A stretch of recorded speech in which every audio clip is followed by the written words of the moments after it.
Support WrestleTalk! Visit WrestleTalk.com. The following video is entirely based on interviews and stories reported by other media outlets, which we collect and curate in an attempt to provide one coherent and well-rounded history piece from the world of professional wrestling. In the early 2000s, WWE tried to recreate the popularity of the Attitude Era by pushing the boundaries of their TV product. It didn't always work out for them, and a partnership in 2003 blew up in their faces, resulting in a poorly produced and badly received pay-per-view. I am Luke Owen, and this is when WWE teamed up with Girls Gone Wild. In 2003, WWE were trying as hard as they could to bring back the Attitude Era audience that disappeared at the end of the Monday Night War in 2001. Raw had averaged a 5.8 rating in 2000, but had dropped to a 4.0 by the end of 2002. Steve Austin was nearing his final match, and The Rock was finding other success elsewhere in Hollywood. Wrestling just wasn't as popular as it was a few years prior. WWE tried to counteract this by pushing the envelope as much as they could, pushed by former WCW head honcho Eric Bischoff, who used his controversy creates cash mantra to promote HLA on Monday Night Raw. HLA standing for Hot Lesbian Action. WWE also worked again with Playboy to recapture the success of Sable and Chyna posing in the magazine by having Tori Wilson do a shoot in early 2003, which they hoped would beat the 1.1 million copies sold when Sable was on the cover. One of their other projects was set up by Bischoff, who had purchased the pay-per-view rights to video series Girls Gone Wild. Founded by Joe Francis in 1997, Girls Gone Wild was a popular product for men in their early 20s, who would order the videos that were advertised late at night through infomercials. Typical videos were filmed at nightclubs or at parties and featured women willingly taking off their clothes or taking part in wet t-shirt competitions. By 2001, Girls Gone Wild had sold 4.5 million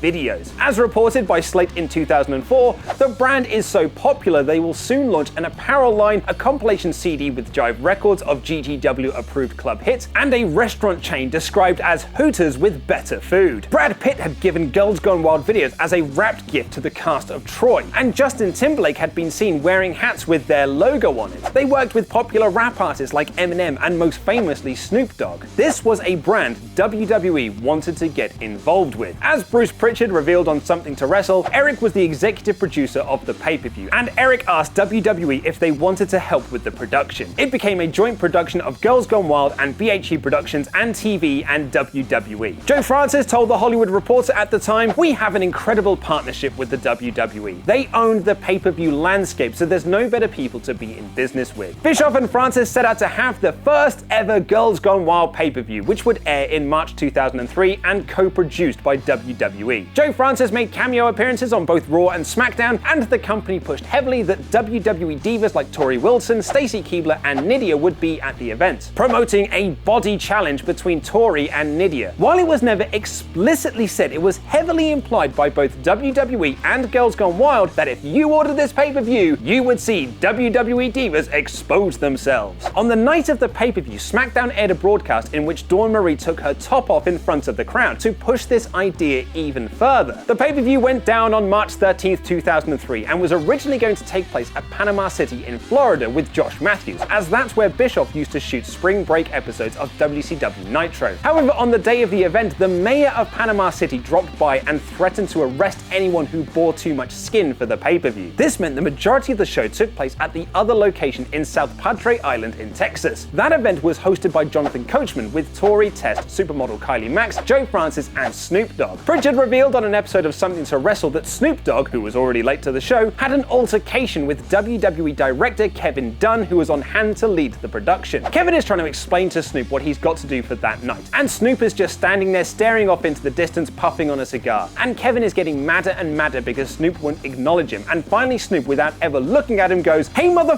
just because I ain't looking at you doesn't mean I ain't hearing you. I got this and he just walked off. The show didn't follow a usual Girls Gone Wild format and was instead there to crown Miss Girls Gone Wild 2003, a gimmick Bischoff had used in 1998 at NWO Sold Out when crowning Miss NWO. However, because of the involvement of the law, both Girls Gone Wild and WWE got spooked and had Coachman stepped in anytime the action got too risque. The advertised body challenge between Nydia and Tori turned into a wrestling angle, when Nydia hit Tori with a chair while she was trying to take her top off. In their review of the show, 411 Mania wrote, "Snoop is so concerned that he yells, 'Get the shot as Tori is laying in pain on the stage. They added, basically WWE got people to pay $20 to see something you can't see on SmackDown and then deliver the same stupid non-finish you see on SmackDown with just as much skin, if not less. Pro Wrestling Torch wrote in their review, the show ran under 90 minutes and was not worth $20. The mayor of Panama City must have scared someone because they only went to Josh Matthews about 3 times. Why the seemingly asexual coach hosted the event and not the perverted Jerry Lawler is a mystery to me. In an odd coincidence, or maybe not given this is pro wrestling, TNA's pay-per-view the night before saw a match between Hollywood and Lollipop, which also contained nudity. Mike Johnson reported, Lollipop's right nipple was exposed during their mat scuffle. Seconds later, when both stood up, Hollywood ripped off Lolly's top, completely exposing her breasts. She didn't seem especially concerned, and continued to fight briefly in the ring. Mike Johnson reported in issue 753 of The Torch that there was an incident backstage at the Girls Gone Wild pay-per-view, where Joe Francis tried to kiss Stacy Keibler and she rejected him, and Test, her real-life boyfriend at the time, was not happy about the news when he heard it. The Girls Gone Wild pay-per-view drew between 120,000 and 140,000 pay-per-view buys, which was above their 125,000 break-even mark, and Girls Gone Wild were set to produce more pay-per-views in the future. However, according to Mike Johnson, they weren't going to be doing it with the WWE.